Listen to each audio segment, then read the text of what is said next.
Over the past few years, there's been one video I've always wanted to create. I just never got around to it. And I figured with everything going on lately, now would probably be a good time to make that video. And I guess we should start back in 2014. That's when I bought my first DSLR and a handful of lenses. I had no idea what I was doing at the time. I didn't know what ISO was. I didn't know what aperture was. I just kind of bought it and figured it out as I went. My main interest at the time was macro photography. I had seen all these amazing photos of bugs, especially in flowers, and if I could capture photos like that, that was really an exciting adventure. And I still remember the very first day I had my camera, I bought a macro lens to go along with it, but I didn't realize the lens had autofocus, so I was doing everything manually. And that was quite the challenge because when you're working with a macro lens at f2.8, your depth of field is no thicker than the edge of a piece of paper in some scenarios. And considering I had no idea what I was doing at the time, I took over 1,000 photos the very first day, and I maybe had 10 to 15 that were actually sharp. But it was a lot of fun, and over the summer I got a lot better with it, and by the end of that, I got some pretty cool photos. Once I started getting bored of macro photography, then I started to switch over to long exposure photography with some special filters. I went with the leaf filters. They have like a 100mm square filter set, and that became my new favorite hobby, was going to look for waterfalls and creeks and streams, and then slowing down that motion with the help of the neutral density filters. Then in 2015, I decided to buy the Nikon D750, which turned out to be a huge improvement. If you still have a crop sensor camera and you want to get cleaner images with higher ISOs, I think you'd really enjoy a full frame camera. I remember the first time I shot at ISO 1600, I was blown away by how much cleaner that photo was compared to my older crop sensor D7100. And I think that's what ultimately led me to get more into astrophotography. Now that I had a camera that could handle those higher ISO photos, I was really looking forward to putting it to the test. And over that next year in 2015, I was living in Ohio, so there wasn't really many dark skies to photograph, but I'd still go out if we had a clear night, and I got some decent photos. The biggest problem I faced though was my job, because at the time I was working full-time for a failing newspaper company that's since gone out of business, and I was working IT there. That meant I was stuck in a windowless gray server room for 8 to 9 hours a day, if not a little bit longer, and basically my job was to deal with their old servers and computers that were around when I was in elementary school, and then troubleshoot any problems that popped up. And because the computers and the software and everything else was so outdated, there were quite a few problems. But to be honest, at the end of the day, the job really wasn't that hard. It was just very boring. And being stuck in a windowless gray room for so long really took its toll on me. The one nice thing about that job, though, is when I was working the night shift, I had a lot of downtime. And that's really when I started to look into what other photographers were doing. And I remember there was two that really stood out to me. The first was David Kingham, and then also Jimmy McIntyre. Both David and Jimmy were doing landscape photography, which is something I really wanted to get into. And the one thing that really stood out to me about David was the fact that he was living out of his vehicle, traveling all across the country, taking amazing photos, and making a living doing it. And I still remember reaching out to David via email and asking him how he's able to pull it off, and he gave me some good tips about that. And that really stuck with me, and I think that's one of the reasons why I was eventually convinced to quit my own job and give it a try. On the other hand, Jimmy was really good at making photography tutorials. You can check him out here on YouTube, and he did a really amazing job explaining how to blend images together and how to create really stunning photos. He's also got a lot of different courses on his website as well. And back in 2017, I bought this bundle where you got videos from probably 12 different photographers, one of which was Jimmy. And as I watched through all the different photographers, I realized, frankly, all their tutorials suck. And Jimmy's was the only good one in the bunch. And that made me realize, if I ever want to start making my own tutorials, I really got to be up to Jimmy's level, or it's just going to be a waste of time. And in fact, just a few weeks ago, I actually heard from Jimmy and his brother via email. They had discovered my Astro tutorials, and without getting too off on a tangent, I just thought it was kind of cool, the fact that, I had seen this guy's videos for so long and thought they were amazing, and now he's actually reaching out to me. So that was pretty cool. Anyway, let's get back on track. When I was working that IT job, I did tell a handful of the other employees what I had in mind, and almost every single person told me to go for it. I think the general idea was, you're young, you don't have anything to lose, you can always just get another job, so you might as well go for it now while you're young and healthy, see what happens, and if you make it, great. If you don't make it, no big deal. And one thing that stood out to me is that most of these guys wish they had done something like that. Rather than taking the safe route and working a boring job that you really didn't like for 30, 40, 50 years, and then finally retiring and you're not even in the best of health anymore, and you can't do these trips, they kind of wish they had at least tried something when they were younger before working most of their lives away.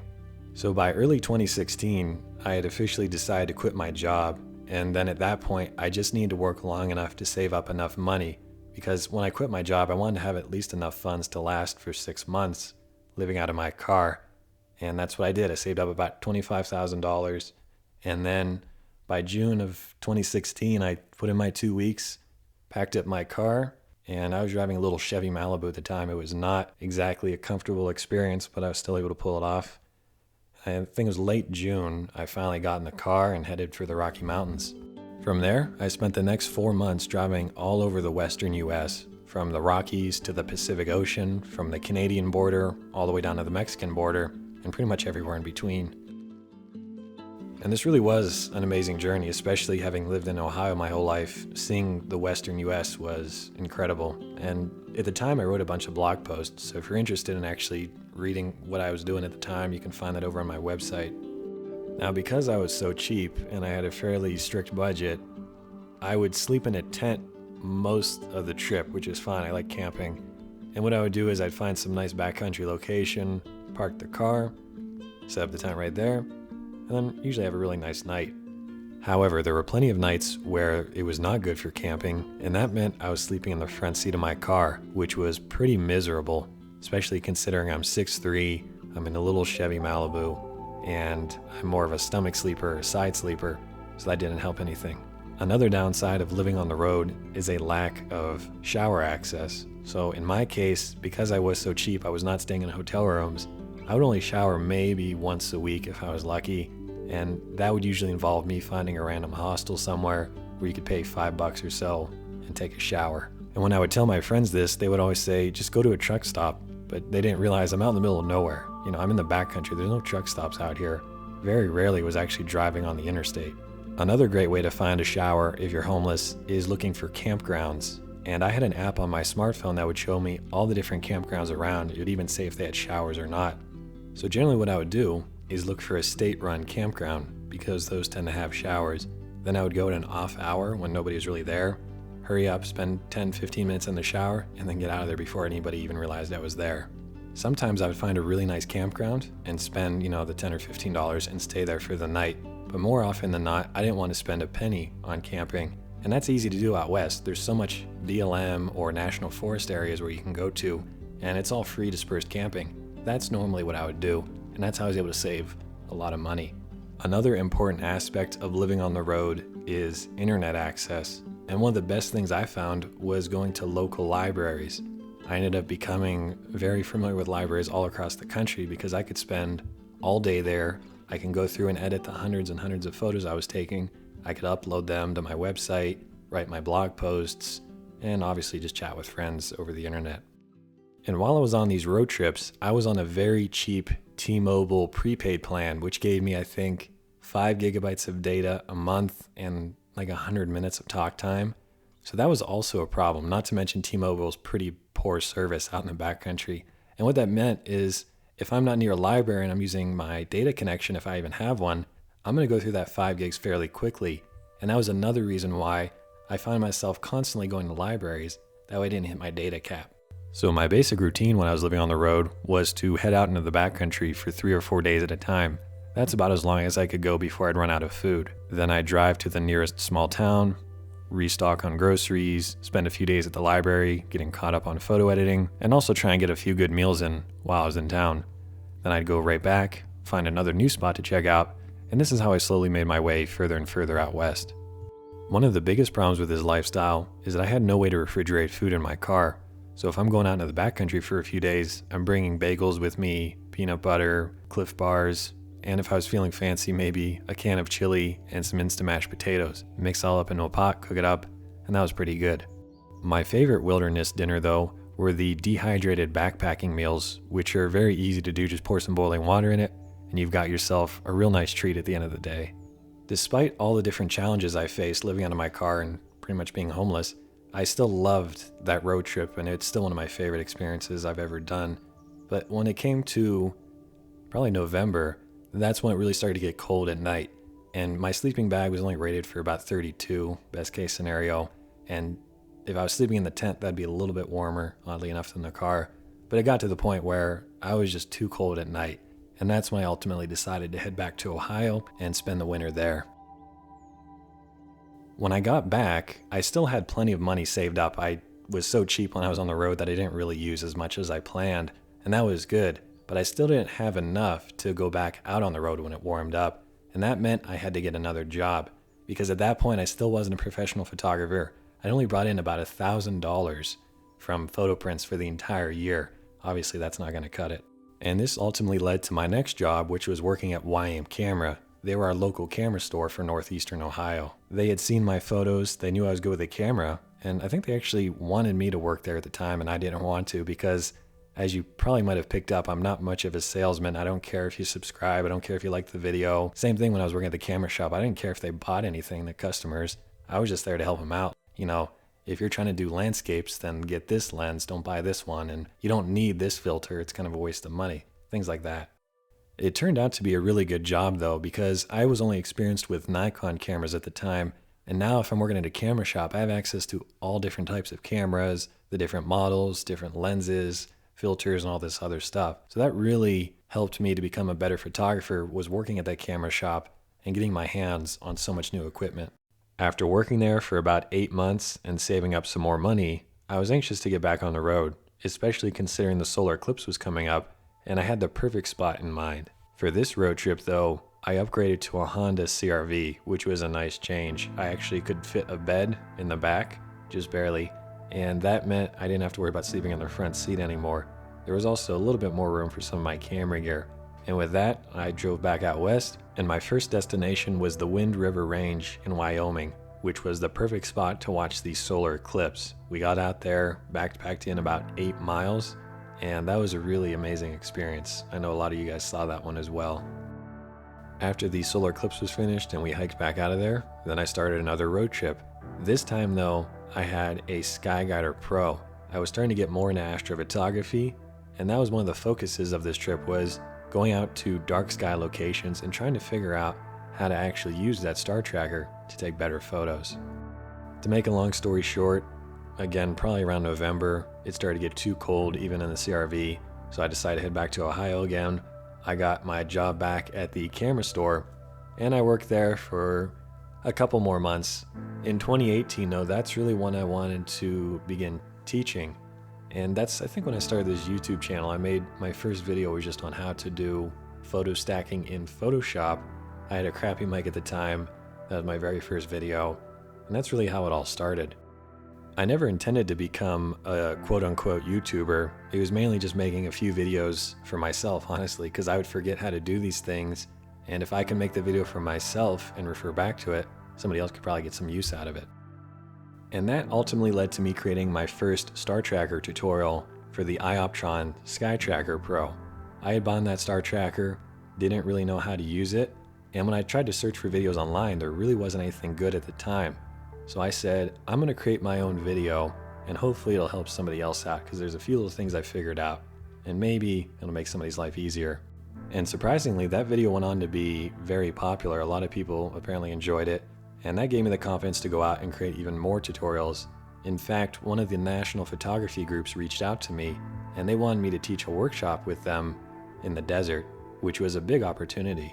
Unfortunately, they didn't listen to me when I said we need to have less people, because as you know, if you're trying to learn or teach astrophotography to 20 different people in the span of 3 or 4 days, that's not an easy task. And unfortunately, we did have 20 people in that workshop, which was overwhelming for everybody. I did have some great help though from a fellow photographer, Mike, who was there to co-host the workshop, and he did a great job taking people up to some of the arches, especially considering a lot of the group was older, and overall we pulled it off. But that's when I realized big workshops like this are never going to be the way to teach. You need to have small groups, usually 5 or less, ideally. After teaching that workshop, I then had another idea. I wanted to create an entire course online that would teach you everything you need to know about astrophotography with a beginner in mind, because that's where I started off with. I didn't know what right ascension was. I didn't know what a polar alignment was, and I wanted to simplify everything as much as possible. That way, if you're just getting into the hobby, you could follow along very easily. As I began recording these tutorials, the project gradually shifted into something else, and it became what is known as my Star Tracker courses, which you can find over on my website. And while I was recording those videos, I was still homeless at the time, so I looked pretty rough in a lot of them. And if you had the original versions of all those videos, you know what I'm talking about. But I've since gone back and re-recorded everything with newer techniques, better audio, etc. So the latest versions are definitely an improvement over the old stuff. While I was recording those videos, I was also teaching private lessons, because I'd get emails every so often from people, and they would say, hey, I bought a Star Tracker, how do I set it up, can you show me? I'd look at my map, I'd see where they were living at, and I'd say, hey, I'll be up in the Pacific Northwest in August if you want to plan something. And usually I would just show up at their place, show them how to set up the Star Tracker. We'd go through the entire process. If we could find a clear spot by their house, we'd set up, take our photos, and then the next day we'd go through and do some editing. And then I'd get back in my car and continue on with the road trip. By the end of 2019 though, I was starting to get a little bit worn out from the road, as you would imagine, and being homeless is fun and all, but eventually you want a little bit more stability. So I decided to move to Kanab because I knew they had really dark skies, and I thought that'd be the perfect place if I really want to get more in astrophotography. Kanab's a spot to do it. And unfortunately, we haven't had the best weather, especially due to the wind. It seems like almost every night here we'll get 10, 15, 20 mile an hour gusts, and when it's that windy, there's just not much you can do. So unfortunately, the weather, while it might be clear some nights, it's just too windy to really get anything done, which is a shame. But I can't really complain because there's so much cool stuff to see out here during the day. You've got Zion, it's only 30 minutes away. Bryce is about an hour and a half, and there's tons of other stuff that you've probably never heard of that's located around Kanab, and that's a lot of fun to check out, especially considering there's hardly any crowds there. Another nice thing about living in Kanab is that I finally have my own place, and that makes getting work done much easier. Because when I was living on the road, I couldn't exactly go into a library and start talking on a mic. I'd piss everybody off. But now that I've got my own place, I can get a lot more work done, and that's really how I was able to go back and redo almost all of my courses over the past year.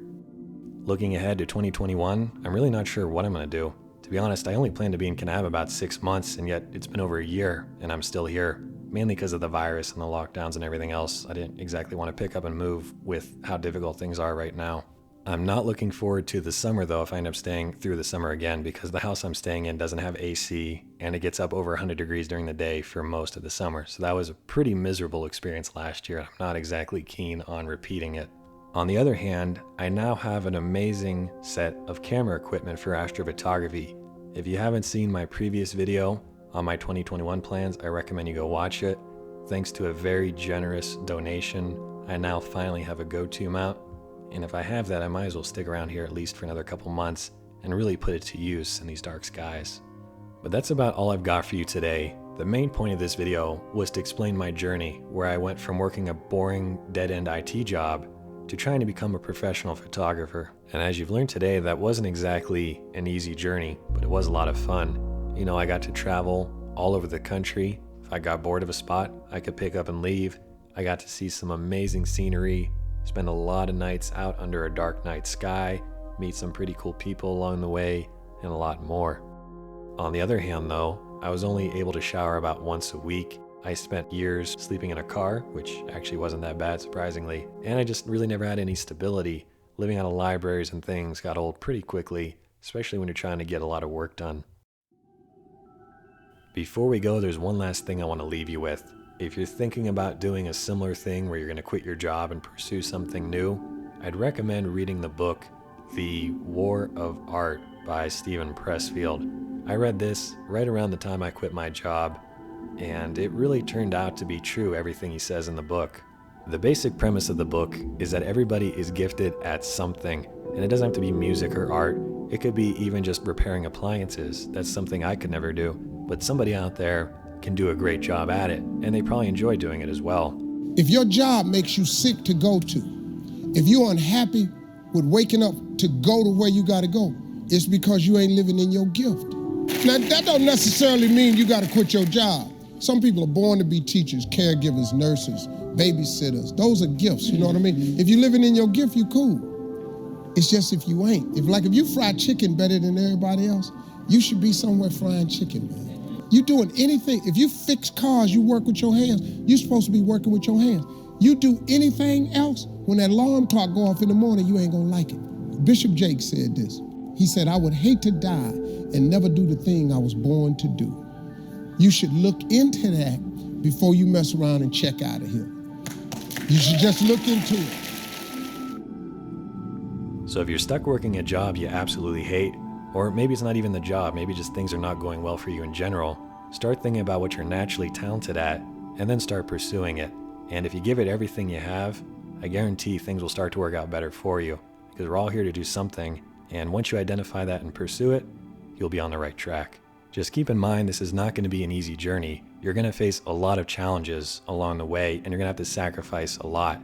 In my case, that meant being homeless for over 4 years and living out of my car like a bum.